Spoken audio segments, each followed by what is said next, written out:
Jim, I think you just celebrated a decade as a professional fighter, man. What does it feel like to have this much time in the game, and where do you feel like you're at? I feel like I'm coming into a prime.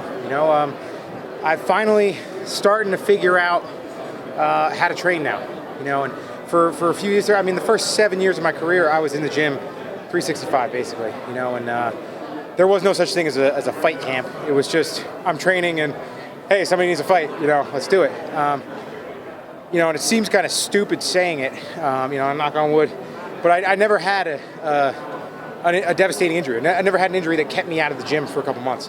I've got partial tears and ligaments and tendons and tendonitis, and I've had chronic turf toe for the last 7 years, and all these things. So I've been partially injured for a couple years. So it's none of these things are going to heal unless I have like a lot of time off, over a year. So, and I'm not planning on taking that long off. So I'm just trying to figure out how to train around this type of stuff and get better every day and, be a better fighter every time I step into the cage. And I'm finally kind of figuring it out, and I feel good. What do you look at Mike? Because it's funny. It kind of feels like he's the kid coming after you because he knows he can make a name off you. But you're not that much older than he is. What do you think about the game, and what do you think about your position? There was a pretty good piece. Well, it was a good piece written about me the other day. And it was kind of pointing out my strengths and stuff like that. But he called me old like 3 times. And I'm 32. There are guys 15 years older than me still fighting in the UFC. So, while I've got a lot of mileage. I've got a lot of big fights against tough opponents, and like I said, I've got a lot of time in the gym. I'm not old, and he's, if he's coming in thinking he's fighting, somebody on the downside, he's got another thing coming. Talk about your skill set, trying to be better in every single area. Where do you feel that you've had the biggest growth? Which area? Probably just the mental aspects of the game. My job is to fight. I really enjoy hard training sessions. I really enjoy, maxing out the gas tank and feeling exhausted after a training session. But I don't get paid in training sessions. There's no, sparring session of the night. There's no submission of the practice. Bonuses given out. There's no trophies. So it's kind of taken that. I've kind of learned to take that part of me that enjoys the gut-busting workout and the grind and, the reason I love fighting, and kind of put it to the side while I'm training and just try to train smart. Like I said, I try to just improve just a little bit every practice, feel good. I know when all those stupid little injuries are going to aggravate. I know what aggravates them, and I know how to prevent that. And it's kind of just using my brain and not getting to those points where, you're falling off the cliff and, okay, well now my back's seized up and I can't move. Knowing to call it quits and, okay, I'm done. I got 3 rounds in today instead of getting 5. Let's go just jog on the treadmill for, an extra 15, 20 minutes after practice. Still get that sweat, but not hurt myself. Do you visualize now, even though you have so much experience, do you visualize what's going to happen in the cage? Yeah, always. I've always visualized it. Excuse me. It's just I've seen pretty much all of it. I've come into fights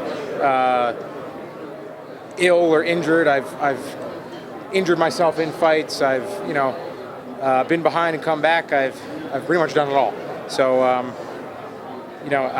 like I said, I'm comfortable where the fight goes, and I see it all. I see it all in my head, and I always see myself working out of it. Do you like new challenges? Are you hoping somebody brings something to the table that you haven't seen? Yeah, I want to fight the best Chiesa that's ever fought, and that's what I train to do, and that's really what I've always trained to do is to be the best, and to train to be the best. And when my opponent can't keep up with that, that's when I'm going to capitalize, and that's when I'm going to get my finish. I'm just looking to fight the toughest guys I can and dominate. Yes, something specific that clicked for you about sort of figuring out, learning when you needed to back off and changing up what you were doing? Was there, an injury that started nagging a little more, or just getting the opportunity to open your own gym, have it there whenever you want it, and so you can make sort of your own hours and listen to your body a little bit. It was definitely opening the place and having the control.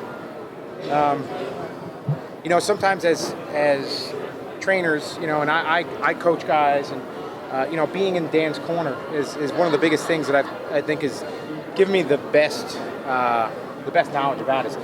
I know what he's capable of, but I don't know what he's experiencing inside the cage. I don't know what he's experiencing inside rounds of the gym. Whether it's an on day or an off day. Whether he's injured or not.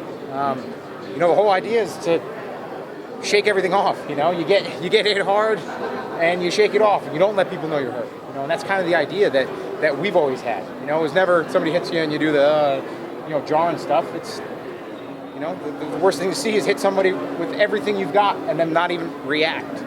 So that's what we try to do. And I've had him fight fights where I didn't know what was going on. And when he was fighting Paul Harris, he got hit in the liver in I think the second round.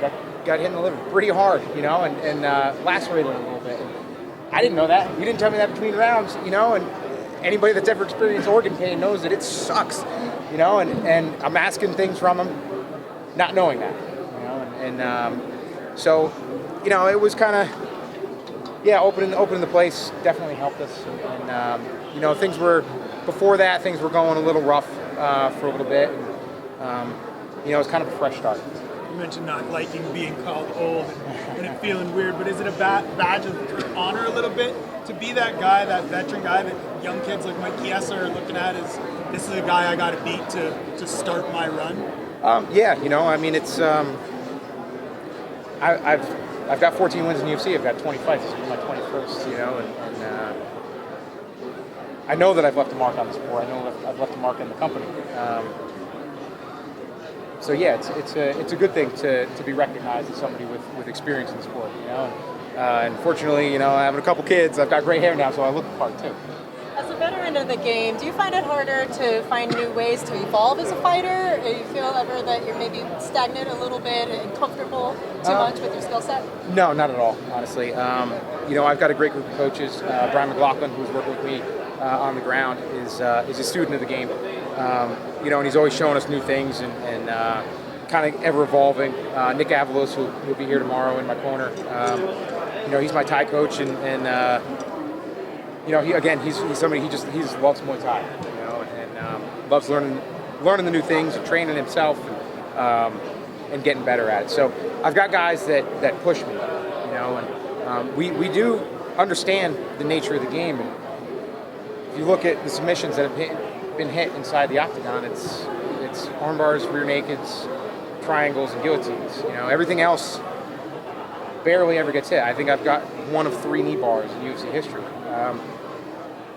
So we drill all those things and drill the new things to try to be that guy that catches somebody in something that they've never seen before. But we still drill our guillotines, our rear nakeds, our arm bars, and our triangles, rep after rep after rep, because those are the ones that are effective in this, in this type of arena, more often than not. So it's good to know the rubber guard and stuff like that, and I play with it, and I try to bring it out a little bit in fights, even though it might not be ready yet. But I resort back to those basic moves that work for just about everybody. Your jiu-jitsu is really fun to watch. Is there still a submission you hope to pull off in the octagon one day? Just something special that people would talk about? Not really. I'm just looking to dominate my opponents and take what they give me, basically. Have you felt jolted at all about the not being promoted in these embedded series of the co-main event? Chiesa had some things to say about it. I was wondering what your feelings were on that. A little bit, but it's just the nature of the game. It's a business, and if I had my way, I might have run into the ground. So it's just one of those things you got to deal with. I've got a job to do Thursday night, and that's the only thing that I focused on. Not having as many cameras around. Sometimes it gets a little annoying. So and you do crazy things. When the UFC shows up at the gym, you end up doing something a little bit crazier than normal, and it kind of wastes the day. So it's there's a little bit of a trade-off, but it's nice to get that publicity. It's nice to get that push. But you know, I know what type of guy I am, and it's kind of obvious that that's not the type of guy that the UFC always pushes. So you know, but yeah, that's who I am. You know, I'm not the type of guy that's going to cheat. I'm not the type of guy that's going to take performance enhancers or you know, take illicit drugs or hit my wife or anything like that. And I'm okay with that. You know, and I don't need to get pushes at it. So just gonna fight. Jim, because your submission game is so well-rounded, when you face an opponent like Kiss, a longer, lengthier, is there a particular aspect of your submission game that you tend to gravitate toward that you know would work best against him? Nothing in particular. You know, I usually find it's a little bit easier to wrap up the necks of longer guys, just because the longer arms are usually leaner arms, and it's a little bit tougher, and typically they're better at getting out of arm bars and stuff like that. So, yeah, I'd probably end up going more towards chokes, but you know, the idea is to get in his face and pressure him and take away that length and you know, beat him up. At this point in your career, are you a guy who looks at opponents individually like that, or do you tend to focus more on your style, your game plan, no matter who you face? I focus on myself. That's it, first and foremost, and pretty much only. You know, my coaches add in a little bit here and there of tendencies that our opponents might do, but time and time again, you know, I've made the mistake in the past, and I see guys still making the mistake where they prepare for an opponent doing a certain thing, and then, you know, we're professional athletes. We're good at learning new things and picking things up, and then your opponent comes out and he does something completely different. It catches you off guard, and you end up losing a fight you should have won.